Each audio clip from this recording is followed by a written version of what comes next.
ನಮ್ಮ ತುಮಕೂರನ್ನೇ ಉದಾಹರಣೆ ಆಗಿ ತಗೊಳ್ಳೋದಾದರೆ, ಇವತ್ತು ತುಮಕೂರಿನಲ್ಲಿ ಒಬ್ಬ ಜಡ್ಜ್ ಆಗಿದ್ದಾರೆ ನೂರ್ ಉನ್ನಿಸಾ. ಒಂದು ಚಪ್ಪಾಳೆ ಹೊಡೀರಿ ಎಲ್ಲರಿಗೂ. Noor Unnisa is a good speaker. ಅದು ಮೋಟಿವೇಶನ್ ಸ್ಪೀಚ್ನಲ್ಲಿ ತುಂಬಾ ಎತ್ತಿದ ಕೈ. ಸುಮಾರು 2-3 ಸಭೆಗಳಲ್ಲಿ ಅವರು ಇನ್ಸ್ಪೈರ್ಸ್ ದ ಸ್ಟೂಡೆಂಟ್ಸ್. ಮಾಹೋಲನ್ನು ಕ್ರಿಯೇಟ್ ಮಾಡುವಂಥ ಒಬ್ಬ ಅದ್ಭುತ ವ್ಯಕ್ತಿ ನೂರ್ ಉನ್ನಿಸಾ ಮೇಡಮ್. ಇವತ್ತು ಜಡ್ಜ್ ಆಗಿ ಅವರು ಕೆಲಸ ಮಾಡ್ತಾ ಇದ್ದಾರೆ, ತುಮಕೂರಿನ ಜನಕ್ಕೆ ನ್ಯಾಯ ಒದಗಿಸಿಕೊಡ್ತಾ ಇದ್ದಾರೆ. ಇನ್ನೊಬ್ಬರು ತುಮಕೂರು ವಿಶ್ವವಿದ್ಯಾಲಯದ ಕುಲಸಚಿವರು ನಾದಿರಾ ಜುಂಜುಂ ಕುಲಸಚಿವರು. ನೋಡಿ, ಬೇರೆ ಅಲ್ಲಿ ಇಲ್ಲಿ ಆ ಕಡೆ ಈ ಕಡೆ ಹೇಳೋ ಅವಶ್ಯಕತೆ ಇಲ್ಲ. ತುಮಕೂರಿನಲ್ಲೇ ಒಂದು ನ್ಯಾಯಾಂಗ ವ್ಯವಸ್ಥೆಯಲ್ಲಿ ನೂರ್ ಉನ್ನಿಸಾ ಅಂತ ಒಬ್ಬ ಧೀಮಂತ ಮಹಿಳೆ ಕೆಲಸ ಮಾಡ್ತಾ ಇದ್ದಾರೆ. ನಮ್ಮ ವಿಶ್ವವಿದ್ಯಾಲಯದಲ್ಲಿ ನಾದಿರಾ ಅನ್ನುವಂಥ ಒಬ್ಬ ಧೀಮಂತ ಮಹಿಳೆ ಕೆಲಸ ಮಾಡ್ತಾ ಇದ್ದಾರೆ. ಅಂದಮೇಲೆ ಯಾವುದೋ ಒಂದು ಕಾಲಘಟ್ಟದಲ್ಲಿ ಮುಸ್ಲಿಂ ಸಮುದಾಯದಲ್ಲಿ ಓದುವವರೇ ಇಲ್ಲ, ಎಲ್ಲ ದುಡಿತಾರೆ. ಭಗವಾನ್ ಜಬ್ ಪೈದಾ ಕರ್ತಾ ಹೈ, 2 हाथ देता है, 2 हाथों से कमाना, 1 पेट को भरना. ಈ ಒಂದು ಸಿದ್ಧಾಂತ ಚಾಲ್ತಿಯಲ್ಲಿತ್ತು. ಆದರೆ ಇವತ್ತು ಕಾಲ ಬದಲಾಗಿದೆ. ಈ ಸಮುದಾಯದಲ್ಲಿ ಹೆಣ್ಮಕ್ಳು ಚೆನ್ನಾಗಿ ಓದ್ತಾ ಇದ್ದಾರೆ, ತುಂಬ ಮುಂದೆ ಬರ್ತಾ ಇದ್ದಾರೆ. ರಾಷ್ಟ್ರದ ವಿವಿಧ ಸ್ತರಗಳಲ್ಲಿ ಅವರು ಕೆಲಸ ಮಾಡ್ತಾ ಇದ್ದಾರೆ. IAS ಆಫೀಸರ್ ಆಗಿದ್ದಾರೆ, IPS ಆಫೀಸರ್ ಆಗಿದ್ದಾರೆ. ಈ ರಾಷ್ಟ್ರದ ಚುಕ್ಕಾಣಿಯನ್ನು, ಈ ರಾಷ್ಟ್ರದ ಆಡಳಿತವನ್ನು ಕೈಯಲ್ಲಿ ಹಿಡಿದುಕೊಂಡು ನಡೆಸುವಂಥ ಒಂದು ಅದ್ಭುತವಾದ ಕೆಲಸವನ್ನು ಮಾಡ್ತಾ ಇದ್ದಾರೆ. ಇಡೀ ಮುಸ್ಲಿಂ ಸಮುದಾಯ ಇವತ್ತು ಜಾಗೃತವಾಗಿದೆ.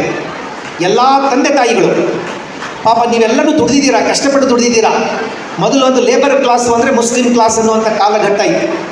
ಆದರೆ ಒಂದು 25-30 ವರ್ಷಗಳಿಂದ ಇತಿಹಾಸ ಚೇಂಜ್ ಆಗ್ತದೆ. History is changing. ನೀವು ಕಷ್ಟಪಟ್ಟು ದುಡಿದ್ರೂ ಕೂಡ, ನೀವು ಮೆಕ್ಯಾನಿಕ್ ಕೆಲಸ ಮಾಡಿದರೂ ಕೂಡ ನಿಮ್ಮ ಮಕ್ಕಳನ್ನು ಚೆನ್ನಾಗಿ ಓದಿಸ್ತಾ ಇದ್ದೀರಿ ಅಂತ ಎಲ್ಲ ತಂದೆ ತಾಯಿಗಳಿಗೂ ಕೂಡ ಒಂದು ಹ್ಯಾಂಡ್ಸ್ ಆಫ್ ಹೇಳಬೇಕು ನಾನು. ಅವರೆಲ್ಲ ನಿಮ್ಮ ತಂದೆ ತಾಯಿಗಳು ವಹಿ ಹೋಗ ಜೋ ತಕ್ದೀರ್ ಮೇಲೆ ಲಿಖಾ ಹೋಗ, ವಹಿ ಹೋಗ ಜೋ ತಕ್ದೀರ್ ಮೇಲೆ ಲಿಖಾ ಹೋಗ ಅಂತ ತಿಳ್ಕೊಂಡು ತಕ್ದೀರ್ ಜೊತೆಗೆ ಕಾಂಪ್ರಮೈಸ್ ಮಾಡ್ಕೊಂಡು ಕೂತ್ಕೊಂಡ್ಬಿಟ್ಟಿದೆ. ಆದರೆ ನೀವು ಹಾಗಾಗ್ತಾ ಇಲ್ಲ. ವಹಿ ಹೋಗ ಜೋ ತಕ್ದೀರ್ ಮೇಲೆ ಲಿಖಾ ಹೋಗ ಅಲ್ಲ, ವಹಿ ಜೋ ಚಾಹೇಂಗೆ ಹಮ್ ಕರೆಂಗೆ,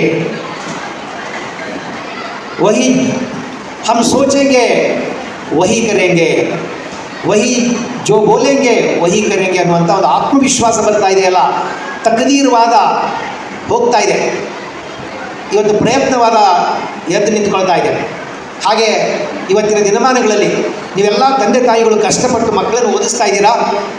ಮಕ್ಕಳು ಚೆನ್ನಾಗಿ ಓದ್ತಾ ಇದ್ದಾರೆ. ಎಲ್ಲರೂ 90 ಮೇಲೇ. ಇವಾಗ ಯಾರು 90 ಒಳಗೆ ಇಲ್ಲವೇ ಇಲ್ಲ. ಎಲ್ಲರೂ ಔಟ್ ಆಫ್ 90 ಒಳಗಿದ್ರೆ 90 ಒಳಗೇ ಇರ್ತಾರೆ ಜೀವನ ತುಂಬ. ಆದರೆ ಇವತ್ತಿನ ಕಾಲಘಟ್ಟದಲ್ಲಿ ನೀವೆಲ್ಲ ಔಟ್ 90% ಪಡಿತಾ ಇದ್ದೀರಾ. ಬಹಳ ಸಂತೋಷ. ಈ ದೇಶದ ಭವಿಷ್ಯ ನಿಮ್ಮ ಕೈನಲ್ಲಿದೆ. ಎಲ್ಲಿವರೆಗೆ ನಾವು ಪ್ರಜ್ಞಾವಂತರಾಗೋದಿಲ್ಲವೋ ಅಲ್ಲಿವರೆಗೆ ಆಳಲ್ಪಡ್ತೇವೆ. ಬ್ರಿಟಿಷರಿಂದ ನಾವು ಆಳಲ್ಪಡ್ತಾ ಇದ್ದೀವಿ. ನಾವು ಗುಲಾಮಗಿರಿನಲ್ಲಿದ್ದೀವಿ. ಯಾಕೆ ಅಂತಂದರೆ ನಮಗೆ ಅಕ್ಷರ ಜ್ಞಾನ ಇರಲಿಲ್ಲ. We were illiterate, we were uneducated. ಆ ಅನ್ಎಜುಕೇಟೆಡ್ ಇಲ್ಲಿಟ್ರೇಟ್ ಆಗೋ ಕಾಲಘಟ್ಟದಲ್ಲಿ ನಮಗೆ ಅನ್ಯಾಯ ಆಗ್ತಾ ಇದೆ, ನಾವು ತುಳಿಯಲ್ಪಡ್ತಾ ಇದ್ದೀವಿ, ನಮ್ಮ ಮಿಸ್ಯೂಸ್ ಆಗ್ತಾ ಇದ್ದೀವಿ ಅನ್ನೋದು ಕೂಡ ನಮಗೆ ಗೊತ್ತಿರಲಿಲ್ಲ. ಅವರು ಸೇವೆ ಮಾಡೋದೇ ನಮ್ಮ ಭಾಗ್ಯ, ಅವರು ನಮ್ಮನ್ನು ಸ್ವಲ್ಪ ಚೆನ್ನಾಗಿ ಕಟಾಕ್ಷ ಕೊಟ್ಟು ನೋಡಿದರೆ ನಮ್ಮ ಭಾಗ್ಯ ಅನ್ನುವಂಥ ಒಂದು ಸ್ಥಿತಿನಲ್ಲಿದ್ದೀವಿ. ಯಾಕೆಂದರೆ ನಮಗೆ ಅಜ್ಞಾನ ಇತ್ತು, ಅಂಧಕಾರ ಇತ್ತು, ಅಕ್ಷರ ಜ್ಞಾನ ಇರಲಿಲ್ಲ.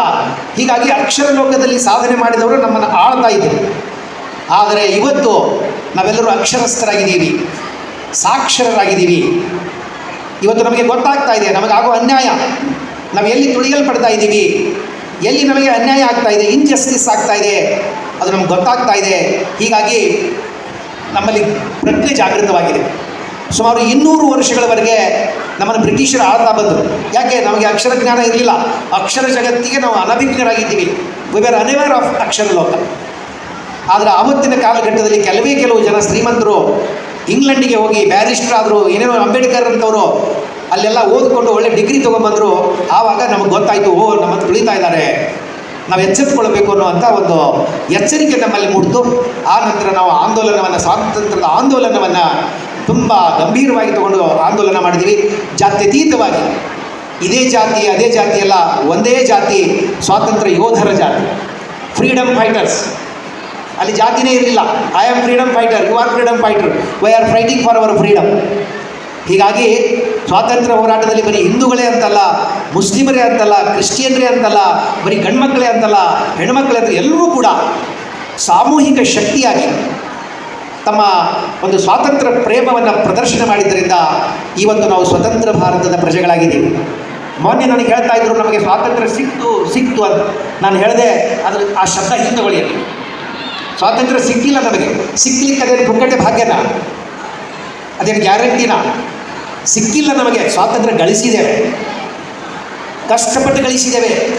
ಶಹೀದರಾಗಿದ್ದಾರೆ ನಮ್ಮವರು, ಹುತಾತ್ಮರಾಗಿದ್ದಾರೆ, ಶಹೀದರಾಗಿದ್ದಾರೆ. ಖೂನ್ ಬಹಾದಿಯಾ, ಖೂನ್ ಪಸೀನಾ ಏಕ್ ಕರ್ದಿಯಾ ಅಂತ ಹೇಳ್ತೀವಿ. ಆ ರೀತಿ ಮಾಡಿ ಮನೆ ಮಠ ಹೆಂಡತಿ ಮಕ್ಕಳು ಎಲ್ಲವನ್ನು ತ್ಯಾಗ ಮಾಡಿ ದೇಶಕ್ಕಾಗಿ ಹೋರಾಡಿದ್ದಾರೆ. ಅವರ ಹೋರಾಟದ ಫಲವಾಗಿ ನಮಗೆ ಸ್ವಾತಂತ್ರ್ಯ ದೊರಕಿದೆ, ಸ್ವಾತಂತ್ರ್ಯ ಗಳಿಸಿದ್ದೇವೆ. ನಾವು ಅವರ ಗಳಿಕೆಯನ್ನು ನಾವು ಇವತ್ತು ಊಟ ಮಾಡ್ತಾ ಇದ್ದೇವೆ. ಸೊ ಆದ್ದರಿಂದ ಅಷ್ಟು ಕಷ್ಟಪಟ್ಟು ಗಳಿಸಿದಂಥ ಸ್ವಾತಂತ್ರ್ಯವನ್ನು ನಾವು ಉಳಿಸ್ಕೊಂಡು ಬೆಳೆಸ್ಕೊಂಡು ಹೋಗಬೇಕಾಗಿದೆ. ನಮಗೆ ತುಂಬ ಸಂತೋಷವಾಗ್ತದೆ. ಇವತ್ತು ಭಾರತ ಎಲ್ಲ ದೃಷ್ಟಿಯಿಂದಲೂ ಮುಂದೆ ಬರ್ತಾ ಇದೆ. ಮೊದಲು ಭಾರತಕ್ಕೆ ಹೋದ ಭಾರತ ದೇಶದ ಜನರನ್ನ ಬೇರೆ ದೇಶದ ಜನ ನೋಡುವಂಥ ಪರಿಸ್ಥಿತಿನೇ ಬೇರೆ ಇದೆ. ನಮ್ಮನ್ನೆಲ್ಲ ಹಾವಾಡಿಗರು ಸ್ನೇಕ್ ಚಾರ್ಮರ್ಸ್ ಅಂತ ಕರಿತಾ ಇದ್ರು. ನಾವೆಲ್ಲಾದರೂ ಏರ್ಪೋರ್ಟ್ನಲ್ಲಿ ಕಂಡುಬಿಟ್ರೆ ದೂರ ಸರಿತಾ ಹೋಗ್ತಾ ಇದ್ವಿ, ಅಸ್ಪೃಶ್ಯರ ಹಾಗೆ ಮಾಡ್ತಾಯಿದ್ರು. ಆದರೆ ಇವತ್ತು ನಾವು ಯಾವುದೇ ದೇಶದ ಏರ್ಪೋರ್ಟ್ನಲ್ಲಿರಲಿ ಭಾರತೀಯರು ಅಂದರೆ ಕೈ ಮುಗಿತಾರೆ. ಸೊ ಅಷ್ಟೊಂದು ಘನತೆ ಗೌರವ ಈ ದೇಶಕ್ಕೆ ಬಂದಿದೆ. ಯಾಕೆಂದರೆ ಶಿಕ್ಷಣ. ಇವತ್ತು IT-BTನಲ್ಲಿ ನಾವು ಇಂಡಿಯನ್ಸ್ ಫಸ್ಟ್. IT-BTನಲ್ಲಿ ಇಡೀ ಪ್ರಪಂಚವನ್ನು ನಾವು ಆಳ್ತಾ ಇದ್ದೀವಿ. ಯಾಕೆಂದರೆ ನಮ್ಮ ಯಂಗ್ಸ್ಟರ್ಸ್, ನಮ್ಮ ಸ್ಟೂಡೆಂಟ್ಸ್ ಇವತ್ತು ಅದ್ಭುತವಾದ ಕ್ರಾಂತಿಯನ್ನು ಮಾಡಿದ್ದಾರೆ. ಇವತ್ತು ನಮ್ಮಷ್ಟು ಒಂದು ಇಂಟೆಲಿಜೆಂಟ್ ಜನರು, ಇಂಟೆಲೆಕ್ಚುಯಲ್ಸ್ ಜನರು ಬೇರೆ ಆಗಲೂ ಖಾದರ್ರವರು ಕೂಡ ಹೇಳಿದರು, ಖಾದರ್ ಸಾಹೇಬರು ಕೂಡ ಹೇಳಿದರು, ನಮ್ಮ ಭಾರತೀಯರಷ್ಟು ಬೌದ್ಧಿಕ ಶ್ರೀಮಂತಿಕೆ ಯಾರಲ್ಲೂ ಇಲ್ಲ. ಪ್ರೀತಿ, ವಿಶ್ವಾಸ, ಸೌಹಾರ್ದ ಇದೆಲ್ಲವನ್ನು ಕಲಿಬೇಕು ಅಂತಂದರೆ ಅದು ಭಾರತವನ್ನು ನೋಡಿ ಕಲಿಬೇಕಾಗ್ತದೆ. ಆದ್ದರಿಂದ ನಮ್ಮ ಜಾತಿ, ನಮ್ಮ ಮತ, ಪಂಥ, ಪಂಗಡ ಯಾವುದೇ ಇರಲಿ, ಭಗವಂತ ಏನು ನೋಡ್ತಾನೆ? ಭಗವಂತನಿಗೆ ಏನು ಬೇಕು? ಖುದಾ ಕ್ಯಾ ಪೂಚ್ತಾ ಹೈ? ಇನ್ಸಾನಿಯತ್, ಈಮಾನ್, ಇನಾಮ್ದಾರಿ. ದೇವರು ನೀನು ಸ್ವರ್ಗಕ್ಕೆ ಹೋದ್ಮೇಲೆ ಅಥವಾ ನಮ್ಮ ಹತ್ರ ಬಂದು ಏನು ಕೇಳ್ತಾನೆ? ನೀನು ಡಾಕ್ಟ್ರಾ? ಪರ್ಸೆಂಟೇಜ್ ಎಷ್ಟು ಮಾಡಿ ಅಂತ ಕೇಳ್ತಾನೆ? ನೀನು ಎಂಜಿನಿಯರಾ? ನೀನು ಅಡ್ವೊಕೇಟಾ? ನೀನು CAನಾ? ನಿನ್ನ ಕ್ವಾಲಿಫಿಕೇಷನ್ ಏನು? ದೇವರು ನಮ್ಮನ್ನು ಕೇಳೋದು ನೀನು ಮನುಷ್ಯ ಅಂತ ನಾನು ಹೇಳಿದಾಗ ಆತ ನಮ್ಮನ್ನು ಎತ್ಕೊಳ್ತಾನೆ. ನಾನು ಮನುಷ್ಯ ಅಲ್ಲದಾಗ ನಾನು ಏನೇ ಡಿಗ್ರಿ ಸಂಪಾದಿಸಿದ್ರು, ಎಷ್ಟೇ ದೊಡ್ಡ ಡಾಕ್ಟರ್ ಆದರೂ ಕೂಡ ಏನೂ ಪ್ರಯೋಜನ ಆಗೋದಿಲ್ಲ. ನೋಡಿ, ದೇವರಿಗೆ ಗೊತ್ತಿದೆ. ಈಗ ನೀವೇ ಉದಾಹರಣೆ ತಗೊಳ್ಳಿ. ತುಂಬ ಮಗು ತುಂಬ ಸಾಯುವಂಥ ಒಂದು ಸ್ಥಿತಿನೇ ಇರ್ತದೆ. ಆವಾಗ ನೀವು ಜಾತಿ ನೋಡಿ ಡಾಕ್ಟರ್ ಹತ್ರ ಹೋಗ್ತಿರೋ ಅಥವಾ ಯಾವನು ತುಂಬ ಚೆನ್ನಾಗಿರ್ತಾನೋ ಆ ಡಾಕ್ಟರ್ ಹತ್ರ ಮಗುನ ಕರ್ಕೊಂಡು ಹೋಗ್ತಿರೋ? ನಿಮ್ಮ ಮಗುವಿಗೆ ಬದುಕು ಕೊಡುವಂಥವನು ಯಾವುದೇ ಜಾತಿಯ ಡಾಕ್ಟರ್ನಾಗಲಿ ಅಲ್ಲಿ ಕರ್ಕೊಂಡು ಹೋಗ್ತೀವಿ. ಸೊ ಆದ್ದರಿಂದ ಭಗವಂತನು ಕೂಡ ನಮ್ಮ ಜಾತಿ ನೋಡೋದಿಲ್ಲ, ನಮ್ಮ ಯೋಗ್ಯತೆಯನ್ನು ನೋಡ್ತಾನೆ, ನಮ್ಮಲ್ಲಿರ್ತಕ್ಕಂಥ ಮನುಷ್ಯತ್ವವನ್ನು ನೋಡ್ತಾನೆ. ಅದು ನಮ್ಮ ಗಮನದಲ್ಲಿರಬೇಕು ಅನ್ನುವಂಥ ಮಾತನ್ನು, ಮನುಷ್ಯತ್ವ, ಹ್ಯುಮ್ಯಾನಿಟಿ ಏನಿದೆ ಅದೇ ನಿಜವಾದ ಕ್ವಾಲಿಟಿ ಯಾವುದಂದ್ರೆ ಹ್ಯುಮ್ಯಾನಿಟಿ. ಮಾರ್ಕ್ಸು ಇದು ಜೀವನದಲ್ಲಿ ಬರ್ತದೆ, ಸ್ಥಾನಮಾನ ಕೊಡ್ತದೆ, ಆದರೆ ಮನುಷ್ಯತ್ವವನ್ನು ಯಾರೂ ಕೂಡ ಕಳೆದುಕೊಳ್ಳಬಾರದು. ಅಂಥ ಮನುಷ್ಯತ್ವವನ್ನು ಕಾಪಾಡಿಕೊಂಡು ಹೋದರೆ ನಮಗೆ ಇಲ್ಲಿ ಬೆಲೆ ಇದೆ, ಅಲ್ಲಿಯೂ ಬೆಲೆ, ಇಲ್ಲಿಯೂ ಅಲ್ಲಿಯೂ ಸಲ್ಲುತ್ತೇವೆ ಅನ್ನುವಂಥ ಮಾತನ್ನು ಈ ಸಂದರ್ಭದಲ್ಲಿ ಹೇಳ್ತಾ, ಸ್ಟೂಡೆಂಟ್ಸ್ ಇದು SIO ತುಂಬ ಚೆನ್ನಾಗಿ ಈ ಕಾರ್ಯಕ್ರಮ ನಡೆಸ್ಕೊಂಡು ಬರ್ತಾ ಇದೆ. ಇದು 18ನೇ ವರ್ಷದ ವಾರ್ಷಿಕೋತ್ಸವ. ಕೊರೋನಾ ಆದಾಗ 4 ವರ್ಷ, ಕೊರೋನಾ ಪೀರಿಯಡ್ನಲ್ಲಿ 4 ವರ್ಷ ಗ್ಯಾಪ್ ಆಗಿದೆ. ಕೊರೋನಾ ಎಲ್ಲರನ್ನೂ ನಿಲ್ಲಿಸಿಬಿಟ್ಟಿತ್ತು. ನಾವು ಇತ್ತೀಚೆಗೆ ಹೇಳ್ತಾ ಇರ್ತೀವಿ, ಮೊದಲು ಕ್ರಿಸ್ತ ಪೂರ್ವ ಅಂತ ಹೇಳ್ತೀವಿ, ಬಿಫೋರ್ ಕ್ರಿಸ್ತ, AD, ಆಫ್ಟರ್ ಕ್ರಿಸ್ತ. ಈ ಕೊರೋನಾ ಬಂದಾದಮೇಲೆ ಏನು ಹೇಳ್ತೀವಿ ಗೊತ್ತಾ? Before corona, after corona, AC and BC ಅಂತ. ಸೊ ಹೀಗಾಗಿ ಈ ಕೊರೋನಾ ಕಾಲಘಟ್ಟದಲ್ಲಿ ನಾವೆಲ್ಲ ನಿಂತ್ಕೊಂಡಿದ್ದೀವಿ. 4 ವರ್ಷ ಎಲ್ಲರೂ ನಿಂತ್ಕೊಂಡ್ಬಿಟ್ಟಿತ್ತು. ಆದರೆ ಮತ್ತೆ ಇವಾಗ ಚಾಲ್ತಿಯಾಗಿದೆ, ನಡೀತಾ ಇದೆ, ಚಕ್ರ ತಿರುಗ್ತಾ ಇದೆ. ನಾವೆಲ್ಲರೂ ಸೇರಿ ಉತ್ತಮವಾದ ಸಾಧನೆಯನ್ನು ಮಾಡ್ತಾ ಇದ್ದೀವಿ. ಮತ್ತೆ ಗೆಟ್ ಟುಗೆದರ್ ಆಗ್ತಾ ಇದೆ, ನಾವೆಲ್ಲರೂ ಸೇರ್ತಾ ಇದ್ದೀವಿ. ನಾವೆಲ್ಲರೂ ಕೂಡ ಭಾಯಿಚಾರ. ಈ ದೇಶ ಅದಕ್ಕೊಂದು ಆದರ್ಶ. ನಾವೆಲ್ಲರೂ ಕೂಡ ಹಿಂದೂ ಮುಸಲ್ಮಾನ್ ಬಂದವರು ಯಾವಾಗಲೂ ಸೇರ್ತಾ ಇರ್ತೀವಿ, ಕೂಡ್ತಾ ಇರ್ತೀವಿ. ಅದಕ್ಕೇನು ಸಾಕ್ಷಿ ಅಂದರೆ, ನಾವು ನಿಮ್ಮ ಕಾರ್ಯಕ್ರಮಕ್ಕೆ ಅತ್ಯಂತ ಪ್ರೀತಿಯಿಂದ ಬರ್ತೀವಿ. ಮತ್ತು ಏನೇ ಒಂದು ಕಾರ್ಯಕ್ರಮ ಇದ್ದರೆ ಹಿರೇಮಠದ ಸ್ವಾಮಿಗಳು ಮೊದಲು ಕರಿಬೇಕು ಅಂತ ನೀವು ಕರ್ಕೊಂಡ್ಬರ್ತೀರಲ್ಲ, ಅದು ನಮಗೂ ಮತ್ತು ನಿಮಗೂ ಇರತಕ್ಕಂಥ ಒಂದು ಬಾಂಧವ್ಯ. ಆ ನಿಟ್ಟಿನಲ್ಲಿ ನಾನು ಯಾವುದೇ ಸಮಾರಂಭಕ್ಕೆ ಹೋದಾಗ ಹೇಳ್ತೀನಿ, ಜಾತಿ ಮತ್ತೊಂದು ವಿಷಯವನ್ನು ತೆಗೆದುಕೊಂಡು ಕಿತ್ತಾಡೋದು, ಜಗಳಾಡೋದು ಮಾಡಬಾರ್ದು. ನಾವೆಲ್ಲರೂ ಮೊದಲು ಮನುಷ್ಯರಾಗಿ ಪ್ರೀತಿಸೋದನ್ನು ಕಲಿತ್ಕೊಂಡ್ರೆ ಅದು ಭಗವಂತನಿಗೆ ಇಷ್ಟವಾಗುತ್ತೆ. ಆ ನಿಟ್ಟಿನಲ್ಲಿ ನಾವೆಲ್ಲರೂ ಸೌಹಾರ್ದದಿಂದ, ಪ್ರೀತಿ ವಿಶ್ವಾಸದಿಂದ ಇರೋಣ. ಸರ್ವೇ ಜನಾಃ ಸುಖಿನೋ ಭವಂತು, ಸರ್ವೇ ಸಂತು ನಿರಾಮಯಾಃ, ಸರ್ವೇ ಭದ್ರಾಣಿ ಪಶ್ಯಂತು, ಮಾ ಕಶ್ಚಿತ್ ದುಃಖಭಾಗ್. ಅದು ನಮ್ಮ ಮೋಟಿವ್ ಆಗಬೇಕು. ಆದಷ್ಟು ಒಳ್ಳೆಯದನ್ನು ನೋಡ್ತಾ ಇರೋಣ, ಒಳ್ಳೆಯದನ್ನು ಕೇಳ್ತಾ ಇರೋಣ, ಒಳ್ಳೆಯದನ್ನು ಮಾತಾಡ್ತಾ ಇರೋಣ. ಗಾಂಧೀಜಿಯವ್ರದ್ದೊಂದು ತೀನ್ ಬಂದರಿತ್ತು. ಅದೇನು ಪಾಠ ಮಾಡ್ತಿತ್ತು ಅಂದರೆ, ಬುರಾ ಮತ್ ಸುನೋ, ಬುರಾ ಮತ್ ಕಹೋ, ಬುರಾ ಮತ್ ದೇಖೋ ಅಂತ. ಆದರೆ ಇವತ್ತು ವರ್ಷನ್ ಚೇಂಜ್ ಆಗಿದೆ. ನಾವೆಲ್ಲ ಸಂಕುಚಿತರಾಗಿಬಿಟ್ಟು ಭಲಾ ಮತ್ ಸುನೋ, ಭಲಾ ಮತ್ ದೇಖೋ, ಭಲಾ ಮತ್ ಕಹೋ. ಅವರು ಭಲಾ ಮತ್ ಸುನೋ ರಿವರ್ಸ್ ಆಗಿಬಿಟ್ಟಿದೆ. ಇಡೀ ಫಿಲಾಸಫಿ ರಿವರ್ಸ್ ಆಗಿದೆ. ಹಾಗಾಗಬಾರ್ದು. ಏನು ಗಾಂಧೀಜಿಯವರು ನಮಗೆ ಹೇಳಿದರು, ದೀನ್ ಬಂದರ್ 3 ಮಂಗಗಳ ಮೂಲಕ ಒಂದು ಪಾಠ ಮಾಡಿದ್ದಾರೆ. ಬುರಾ ಮತ್ ಸುನೋ, ಬುರಾ ಮತ್ ದೇಖೋ, ಬುರಾ ಮತ್ ಕಹೋ, ಬುರಾ ಮತ್ ಸೋಚೋ. ಸೊ ಆ ಫಿಲಾಸಫಿನ ನಾವು ಮುಂದುವರ್ಸ್ಕೊಂಡು ಹೋಗೋಣ. ನಾವೆಲ್ಲರೂ ಕೂಡ ಪ್ರೀತಿ ವಿಶ್ವಾಸದಿರೋಣ. ನಮ್ಮ ಮಕ್ಕಳು ಇನ್ನೂ ಚೆನ್ನಾಗಿ ಓದಲಿ. SSLCನಲ್ಲಿ, PUCನಲ್ಲಿ, BComನಲ್ಲಿ, MComನಲ್ಲಿ ಎಲ್ಲರೂ ಕೂಡ, ಸೈನ್ಸ್ನಲ್ಲಿ ಎಲ್ಲರೂ ಕೂಡ ಉತ್ತಮ ಅಂಕಗಳನ್ನು ತೆಗೆದುಕೊಂಡ್ಬಂದಿದ್ದಾರೆ. ಆ ಅಂಕಗಳು ಮುಂದಿನವರ ಜೀವನಕ್ಕೆ ಹೊಸ ಮುನ್ನುಡಿಯನ್ನು ಬರೀಲಿ.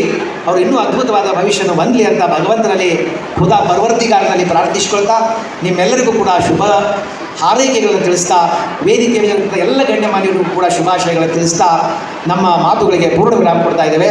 ಶಿವಂ ಭವತು.